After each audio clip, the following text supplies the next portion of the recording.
Assalamualaikum warahmatullahi wabarakatuh. Terima kasih Mas Diman Salam. dan para tokoh yang lainnya. Mohon maaf kami harus bergeser jam 10 nanti ke UNESA. Eh, saya tadi diminta untuk memberikan analisa yang terkait dengan opini. Ini terjadi perang opini. Jadi seakan-akan Pak Anies Baswedan kemarin itu memaparkan sebuah dramaturgi politik yang luar biasa. Yang dia tidak ngomong, tidak menyampaikan, dia cukup pakai sarung dan pakai baju yang sederhana. Dengan membaca buku itu sudah membuat ada pesan, ya, ada pesan yang tersampaikan sampai istana panik kan itu. Karena Mas Dima paling paham lah, karena kita sama-sama belajar di komunikasi.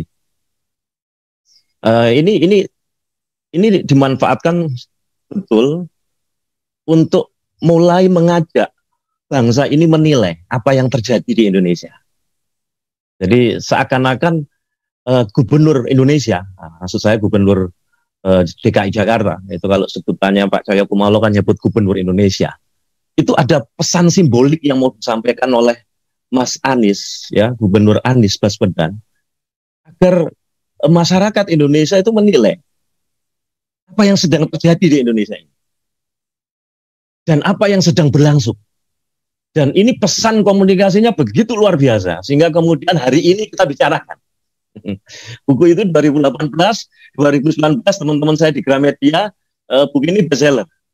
Makanya kalau kemudian e-booknya ini nanti kemudian disebar, nanti jangan-jangan kita nanti ditanya oleh Gramedia. karena pembelian e-book itu kan. Jadi ini sebuah opini publik yang luar biasa. Dan membuka peluang masyarakat, termasuk para oposisi, ya, karena keberadaan oposisi sekarang ini ketika berseberangan sedikit sudah dianggap, ya, termasuk Prof. Sotegi ketika membela, padahal beliau itu pakarnya Pancasila, dianggap anti Pancasila. Nanti ketika ada ngomong khilafah ajaran Islam, dianggap radikalisme dan sebagainya. Ini memang terjadi perang opini yang begitu luar biasa, karena tadi saya diminta tentang itu. Jadi ketika adanya buku ini, maka sebenarnya buku ini ketika kita bahas, buku ini semakin laris, karena sudah bestseller. Kemudian ketika foto Mas Anies tadi viral, ini menjadi opini perlawanan sebenarnya. Opini perlawanan tanpa harus ngomong, tanpa harus berbicara. Ini pesan simbolik yang begitu luar biasa. Ya. Dan bagi gerakan-gerakan Islam, bagi ormas Islam, gerakan-gerakan dakwah Islam yang dalam kondisi di negara ini mengalami persekusi, ya, persekusi yang luar biasa, ini menjadi sebuah alat juga. Menjadi sebuah alat untuk menunjukkan bahwa kebobrokan demokrasi kapitalisme liberal ini benar-benar nyata. Tadi sudah dibahas secara filosofi oleh Prof. Dr. Lukman, Fahmi Lukman. Jadi memang secara filosofi, jadi kalau kita lihat misalnya, dulu para ilmuwan barat ini membahas bahwa ada sistem monarki, kan, ada sistem monarki, ada sistem teokrasi. Kemudian sistem monarki dan teokrasi ini dianggap menindas rakyat dan kejam. Jadi misalnya, sistem monarki ini dianggap menindas rakyat atas nama dirinya sendiri, maka dia kejam. Kaisar menindas rakyatnya. Kemudian muncul sistem teokrasi. Jadi antara gereja dengan ilmuwan, ya, antara gereja dengan kaisar terjadi kong kali kong, maka ada sistem teokrasi. Ini juga dikatakan menindas rakyat dengan kejam atas nama Tuhan. Ya. Maka untuk menjawab agar tidak menindas rakyat, maka dimunculkan sistem politik demokrasi. Kemudian mereka menganggap bahwa inilah puncak kesempurnaan. Jadi puncak kesempurnaan sistem politik yang ada di dunia. Demokrasi dianggap sistem politik yang paling lengkap. Demokrasi dianggap sistem politik yang paling sempurna. Kemudian sistem demokrasi dianggap sebagai akhir dari puncak peradaban manusia. Dan sistem demokrasi akan diterima oleh siapapun juga. Apapun agamanya, bangsanya, rasnya, sukunya, bahkan warna kulitnya. pasti akan menerima demokrasi itu. Ini anggapan para ilmuwan pada saat itu. Dan ternyata hari-hari ini disebutkan oleh ilmuwan dari Harvard ini juga, ternyata demokrasi adalah dia akan mengalami kematian, dan demokrasi itu, kalau saya tunjukkan faktanya, justru demokrasi nanti adalah sistem politik yang paling kejam karena menindas rakyat atas nama rakyat. Ini kan fitnah ini. Gimana kok saya bisa ngomong semacam itu? Coba kita lihat. Fakta demokrasi. Rakyatlah yang memilih wakil rakyat, yang menduduki Dewan Perwakilan Rakyat melalui keberadaan partai politik. Partai politik yang menyodorkan orang-orang yang untuk dipilih oleh rakyat. Demikian pula rakyatlah yang memilih pemimpin. Dan pemimpin dengan keberadaannya tadi, partai politiklah yang menyodorkan nama-nama pemimpin kepada rakyatnya untuk dipilih, untuk mengatasnamakan rakyat. Padahal sejatinya yang berkuasa, yang membiayai parpol-parpol, itu lebih dominan adalah para pemilik modal, para kapitalis. Pertanyaannya sekarang adalah, ketika nanti para anggota dewan, ketika para pemimpin itu jadi atau terpilih, dia mengabdi kepada rakyat atau kaum kapitalis yang mendanai mereka? Mereka akhirnya juga menindas rakyat. Maka sialnya mereka menindas rakyat, mengatasnamakan dirinya rakyat. Berarti kan ini fitnah. Dan fitnah itu lebih kejam daripada pembunuhan. Maka demokrasi adalah sistem yang paling kejam. Karena apa? Dia menindas rakyat atas nama rakyat. Kalau teokrasi tadi menindas rakyat atas nama Tuhan, kalau monarki tadi menindas rakyat atas nama dirinya. Nah, fakta-fakta ini ternyata, pemirsa sekalian, di dalam buku ini ditampakkan bagaimana kemudian demokrasi itu akhirnya karena 4 indikatornya tadi, sekalipun Indonesia tidak disebut, Mas Dimam, tetapi fakta itu terjadi di Indonesia. Ya, fakta itu terjadi di Indonesia. Tapi jangan-jangan saya ngomong kayak gini, tapi jangan-jangan dicari ini oleh Intel. Jadi fakta-fakta yang terjadi, fakta-fakta 4 indikator tadi, 4 indikator yang disebutkan tadi itu, yang di dalam buku ini, misalnya pertama disebutkan, melakukan penolakan atau lemah dalam komitmen terhadap aturan main demokrasi, baik melalui kata-kata maupun perbuatan. Jadi indikator operasionalnya berpusat pada pertanyaan, apakah mereka menolak konstitusi atau mengesankan sedia melanggarnya. Jadi undang-undang bisa ditabraknya. Apakah mereka menawarkan langkah-langkah non-demokratis, misalnya mengancam, membatalkan pemilu, melarang, membubarkan organisasi tertentu, dan sebagainya. Membatasi hak sipil, tadi sudah dibahas oleh Prof. Sutuki. Yang kedua, menyangkal legitimasi lawan. Pertanyaannya, apakah ia melihat lawan politiknya sebagai pelaku makar? Kita lihat Dr. Sahgandan Nainggolan, ya kan? Dituduh apa? Mas Egy Sujana, ya. Al-Khotot kemarin dituduh makar. Sampai kemudian dikeluarkan. Pada saat ketemu saya tanya, itu ternyata sama sekali tidak diapa-apakan, hanya karena perintah RI 1 saja. Apakah? Ini yang kedua. Kemudian toleransi atau anjuran kekerasan. Penelusurannya dengan meneliti apakah mereka membiarkan ataukah mendukung terjadinya aksi kekerasan. Kalau kita lihat yang terjadi, ini malah umat dipecah belah. Kedatangan Habib Rizik saja, kita guyonan. Ada COVID-19 itu cerdas di Indonesia. Jadi kalau di pengajian-pengajian, di Petamburan, kalau kemudian di pilkada, itu ini menunjukkan dramaturgi yang dilakukan oleh rezim politik ini begitu konyol. Sehingga kalau dramaturgi politik yang cerdas itu panggung depan dan panggung belakang, ya, panggung depan dan panggung belakangnya itu udah kelihatan. Ini masyarakat sudah bisa membaca, masyarakat sudah menilainya. Kemudian yang keempat misalnya, kesediaan membatasi kebebasan sipil lawan dan juga terhadap media misalnya. Apakah mereka mendukung adanya pasal-pasal ketat yang mendorong adanya hukum pelecehan, pencermanan nama baik lah. Kalau Indonesia sekarang yang dipakai untuk menangkap itu adalah Undang-Undang ITE. Kalau kita lihat keempat indikator ini, maka apa yang terjadi di negeri ini, inilah menunjukkan kerusakan, kematian demokrasi.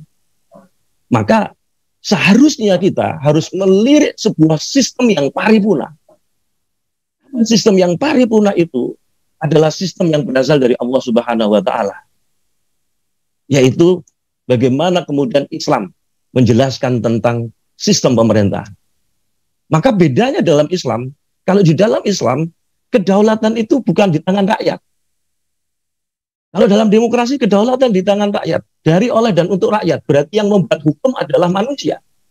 Sementara dalam Islam kedaulatan adalah di tangan syarak. Kedaulatan adalah di tangan syarak. Allah lah yang membuat hukum. Kepala negara, khalifah, hanya untuk menerapkan syariah itu.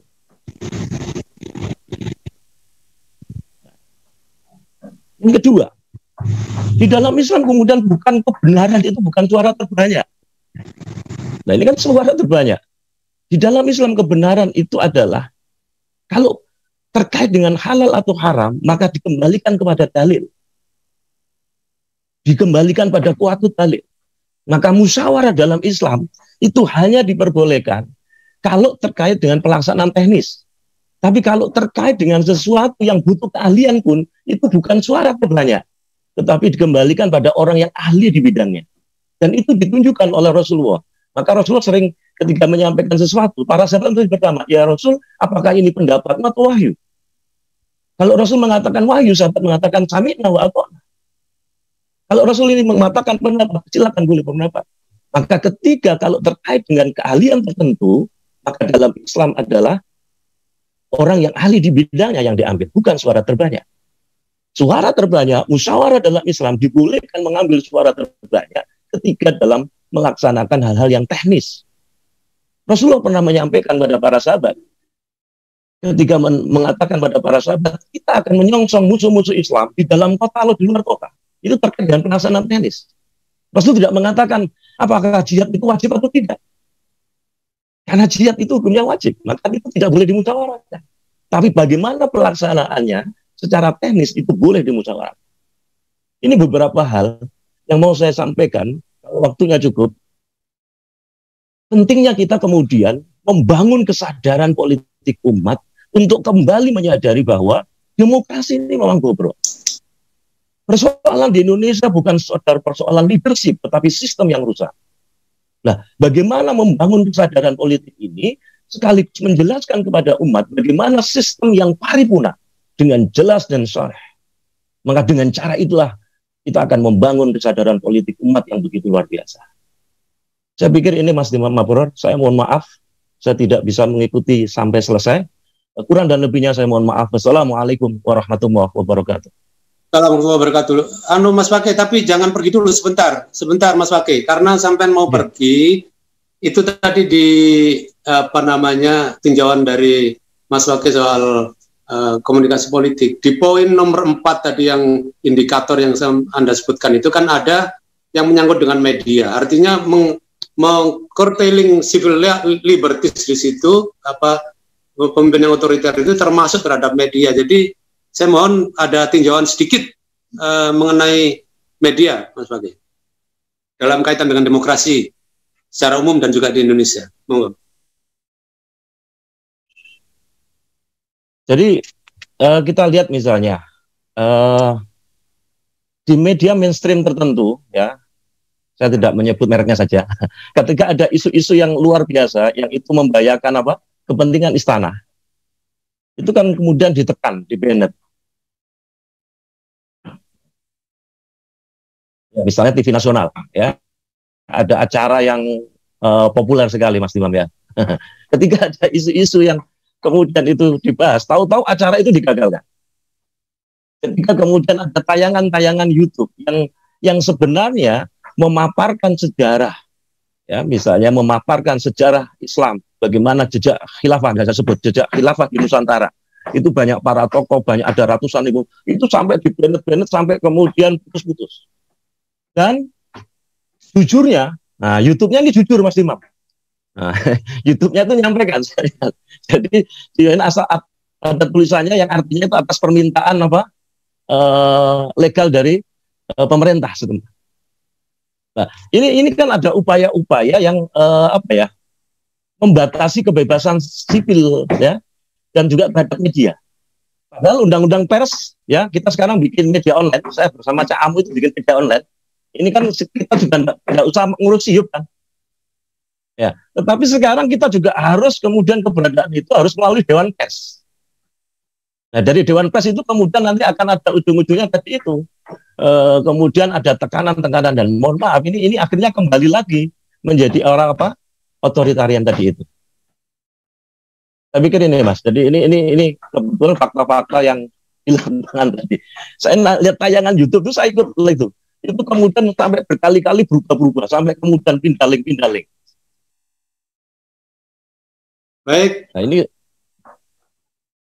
ya, terima kasih Mas Diman. Ya, terima kasih Dr. Fakih Syarif atas bedahannya dengan perspektif yang sangat khas karena beliau seorang ahli komunikasi dan juga media, maka demokrasi dan hubungannya dengan media. Kita tahu bahwa di dalam sistem demokrasi barat, media itu menjadi the fourth pillar of demokrasi, pilar keempat dari demokrasi. Jadi kalau demokrasinya itu seperti meja begitu, ini kakinya hanya 3, kaki keempatnya adalah miring. Media. Tadi sudah disebutkan oleh Dr. Fakih bahwa media juga dalam kasus kita juga sudah terkena kooptasi oleh negara, terutama karena media-media mainstream yang sudah terkooptasi, dan juga adanya Dewan Pers yang sebenarnya harusnya menjaga kebebasan pers ya Mas Fakih, tapi malah harus menjadi guardian juga, penjaga juga. Artinya Anda boleh menjadi media yang terakreditasi kalau begini, dan dia Anda tidak terakreditasi, yang berarti Mas Fakih kalau tidak terakreditasi Anda nggak dapat iklan, karena nanti akan iklan-iklan dari negara, dari pemerintahan itu hanya akan diberikan kepada media-media yang terakreditasi. Begitu ya Mas Fakih ya? Ya, betul. Baik, terima kasih Mas Fakih. Salam untuk Profesor Nur Hasan. Salam untuk Profesor Nur Hasan. Kalau ketemu di UNESA, Cak Amu jangan goes jauh-jauh, deket-deket aja kalau goes.